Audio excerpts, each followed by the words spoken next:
Hey, thank you for being here and listening. So I just want to drop in again to talk about some methods of manipulation. And again, instead of giving these puppies that keep yapping for my attention, the attention that they so dearly want, let's look at the methods that they are using or attempting to use. Let's see, we share the screen, share. And take that away. So methods, and I'm going to try and write a little bit better on this screen. It's not so easy. Methods of manipulation. Let's have a gander. So methods of manipulation. Let's see, we've got obfuscation. So obfuscation, where they dance around not giving an answer, or they give an answer that you think you've gotten the answer to the question that you've asked, but they have obscured it. There's the truth in the lie in there, or there's no truth at all. And you would walk away thinking, that wasn't what I asked. That wasn't the answer I sought. And we have mass media controls. So you will find that not only are they in charge of mass media as mainstream media, they are also in control of the oppositional message. So people who are in the movement will be very aware of this. There are actors within the movement that will encourage you to not watch the TVs, probably while they're still watching Corrie. Don't watch the TVs, don't let those spells, those headlines hit you, and then they'll sit and use most of their content to drill home those same headlines from those same newspapers into your subconsciousness, just to make sure the job's done. Jobs are good on both sides. We have a worldview poisoning, and so they will, on a mass scale, they will use mass media to poison the view of a people's, of a place, of a country, of a side of a war. And on a smaller scale, they'll have their actors and those who still reflect that kind of toxicity within them, that are all too happy to have so-called secrets spilled on you, to poison the view of others, that others have of you, that others hold of you, which means you're going to be far less listened to, and you become far less of a threat when there's been this drip slander and poisoning of the well, so they won't drink from the nourishment that you have to give in your knowledge and wisdom, because they've been poisoned against you. They won't have it be said that you are anything good. And even if you've only shown them goodness, that even worse still, that means you're working extra hard to hide something that is toxic. We then have primal fears. And so you'll find that on the side of the movement, with the various actors that are paid opposition, they are constantly pummeling fear, fear, fear, fear. And on the government side of things, the governed, they're constantly pummeling fear, fear, fear of these invisible monsters everywhere that you must pay to be saved from, one way or the other, in effort, stress, emotions, blood, in money, in all things that would garner your consent and less of your strength. Divide and conquer. So you'll see that hugely on the political sphere. They're doing it from the get-go, from religion to politics, all the same blueprint. Divide, make up sides, and then you can very much conquer your domain, and you very much have already poisoned the other side. So to create that side alongside the poisoning, what does that spread? It spreads hate. And once again, that big F-bomb, fear. And so with that, you see this in the movement very much so. Anybody that challenges the pound signs of these paid actors, because they would be actually real organic opposition, they're very much put down by this divide and conquer. These Christians against witches, Christians who aren't even Christians against witches who aren't even witches, or who are witches, or who are Christians. Who cares, as long as they're not harming children or laughing about others doing so. This is where we say that the divide and conquer has been very successful in said movement, and it has all been driven by fear. Fear of what they do not understand, fear of a lack of inner standing of sacred truths, or even their own truths, because that is where fear has its main foundations. When people do not know thyself, they can have anybody tell them what they should stand for and who they should stand against. We have indoctrination, that word, and we have it on both sides.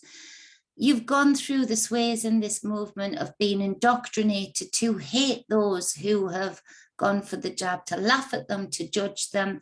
And the indoctrination has been coming through big style on both sides with religious blueprint of feel guilt, feel fear, do judgment, big style in spades. Blueprints all over this realm. The indoctrination of false science to make the movement look silly, to make conspiracies look like conspiracy theories, the indoctrination of that mixed with true science, a little bit of truth sprinkled here and there. Otherwise it's not palatable to most people's spirits. They have to put truth in there, not because they like you, whether this is from the government side or the movement side, these paid actors.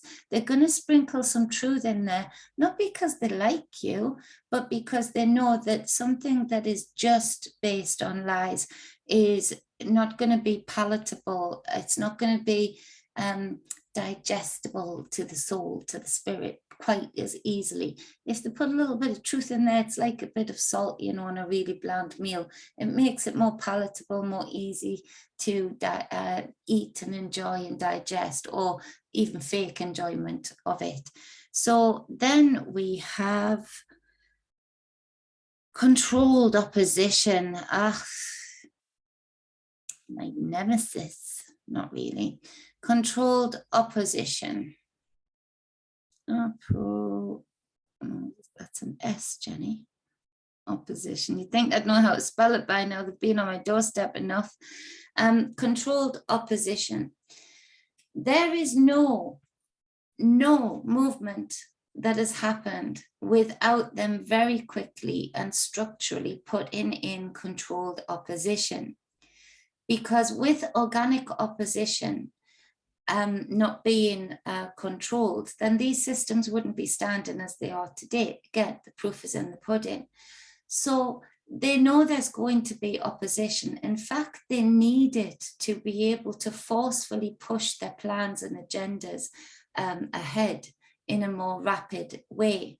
But they don't want bricks flying everywhere. They don't want, stray bricks going through the right windows. No, they need to have a controlled opposition, in that they can't stop the prisoners from rioting because the energies are allowing them the capacity to feel that drive to do so, to be that opposition. They can't stop the many from being that oppositional force, but what they can do is channel and corral and shepherd that force in order to make sure it's far enough away from anything that would bring problems to the plans and agendas ahead for the few. And there are many people that are far more willing than they should be to stand in that place, to fake who they are and feel that accolade and power and joy and enjoy laughing at others' naivety and others' trust. And so this controlled opposition is a sick puppy for sure, and it is everywhere. Do not be fooled when you're sharing memes or anything else about the amount of money that they put into these events and this planning and that planning. Read on to the parts where they talk about putting this controlled opposition in place. And of course, they always have that sprinkle of ritual humiliation for those that follow that controlled opposition. Why? Because that is the kind of energy that these sick puppies love. And so you'll find they put people in place that do not reflect the very thing that they say they are. In fact, quite the opposite. But you know, it's a ritual humiliation that you would still follow them and not ask the same questions of them as you're hoping to ask politicians one day, somehow, some way, by sharing it on Facebook. Then we have the financial system.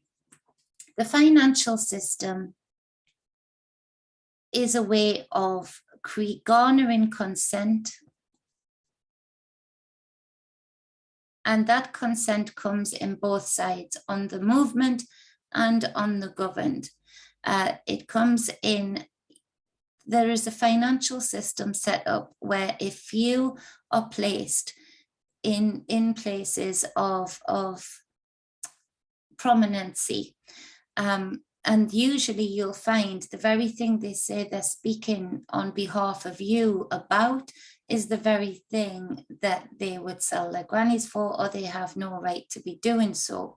You have people like Dolores Cahill speaking out about the dangers of vaccines when she spent most of her life working on the very technology that's been used over these last 2 years and making millions from it. And then you have people who, I don't know, seem to know a lot about weapons, but the only thing that we can track it back to is misaim at somebody. When trying to aim at somebody else, they manage to get somebody completely different and ruin their lives. Well, hopefully not ruin that. Hopefully that lady's very strong and living well, but living very differently for sure. So that is part of the consent of these financial systems, and the fact that you'll pay into them without digging is giving your consent to that financial system staying as the status quo. Few people are able to profiteer, and the many accept that profiteering because they're looking and paying money, whether that's the government or whether that's these controlled opposition actors. They're paying money into the savior outside of self, that SOS.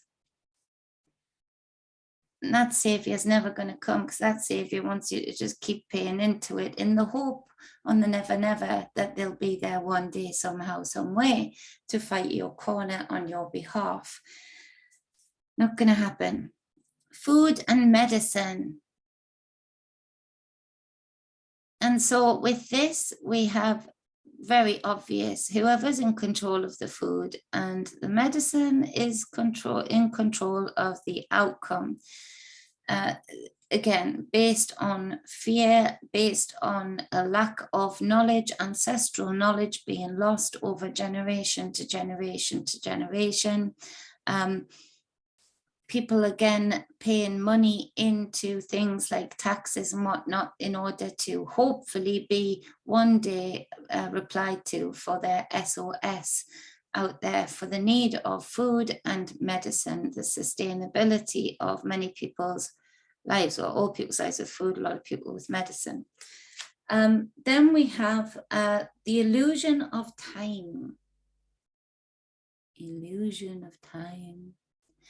There is this illusion in the movement of time, like it's all right, we've already won, the battle is already done, time will tell, but that time is dragging on and on and on and on and on with these never-ending SOS plans that go nowhere.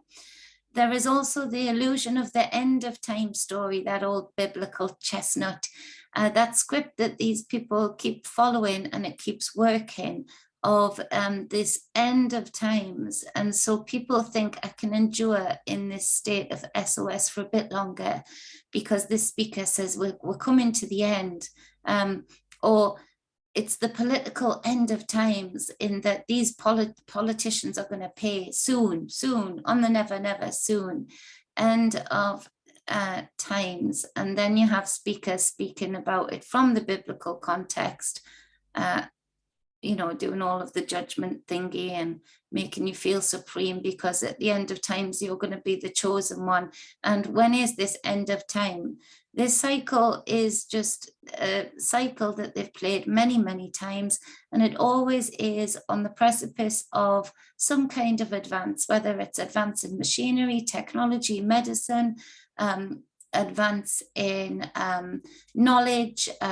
They'll put in these cycles to make sure what they corral and channel any kind of opposing force to them being in control of whatever the next cycle is to bring. In this case, it's technology. So they are very much putting in full force the control mechanisms that only the few, and very few, and getting fewer, will have controls over these algorithmic gatekeeping gods that they are putting in place. And they're putting them in place with our consent, because again, there is this illusion of time, that tomorrow it'll come, tomorrow we'll take them down, tomorrow the system will end. And it's a never-ending cycle, a repeating cycle, a repeating script of this time and this illusion of time, the illusion that we have lots more time to act,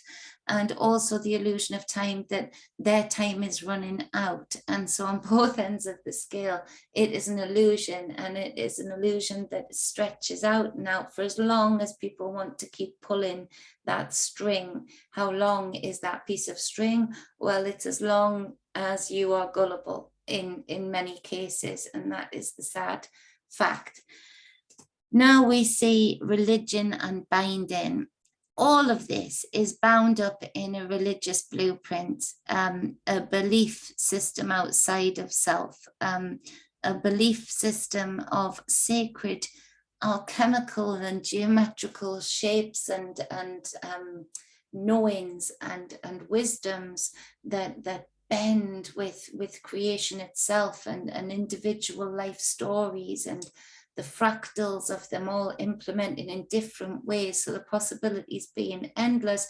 They are all bound in beautiful leather binding in religion, and all of this is built off of the back of the blueprint of religion, the savior outside of self story, and the judgment of others, the feeling supreme over others, and this binding.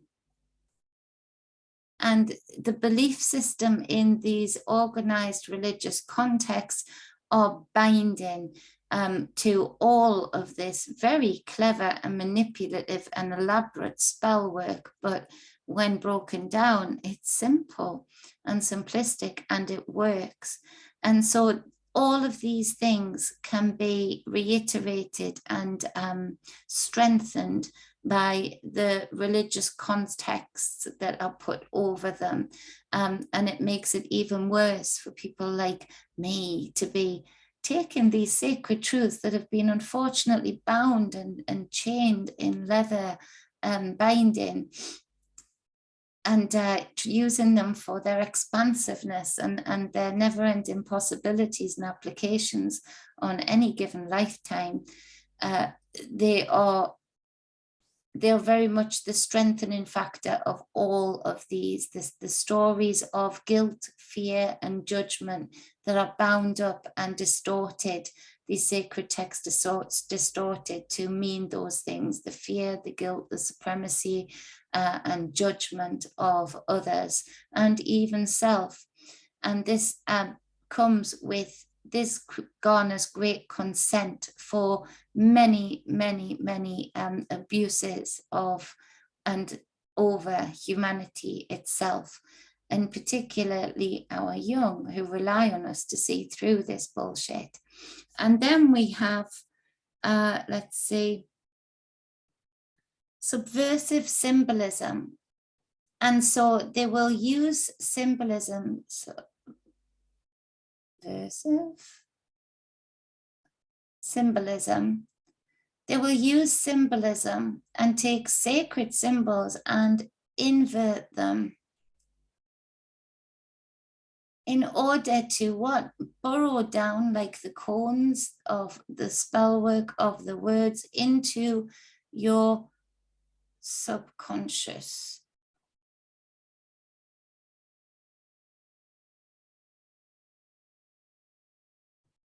Subconsciousness, let's say. Let's just say. And that burrows down like a bore into your subconscious. So you maybe are going to see them take sacred symbols and give them meanings that far dilute and far trample on the full and entire meanings of them, and then take other symbols and say they are of the light, quite literally, like the sun. And you'll find that actually, although it's nice and bright and yellow and red and whatnot, it would be black, as in the black sun. And so there's lots of subversive symbolism that burrows down into the subconscious, again, garnering consent for the religious context they're put under, which backs up all of these tactics of and methods of manipulation. Then we have the DHR factor. DHR factor. Now this one has been close to me for sure recently. And so you'll see denial. They will denial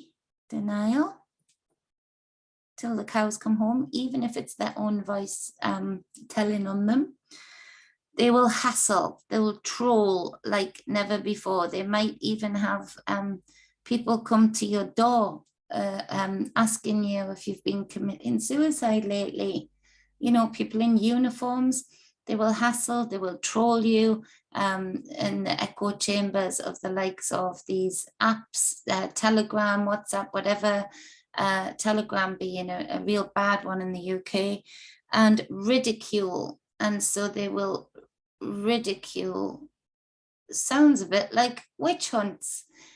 So they will deny knowledge of their evil deeds. They will deny even knowing the truth and being given the truth. Then they will hassle,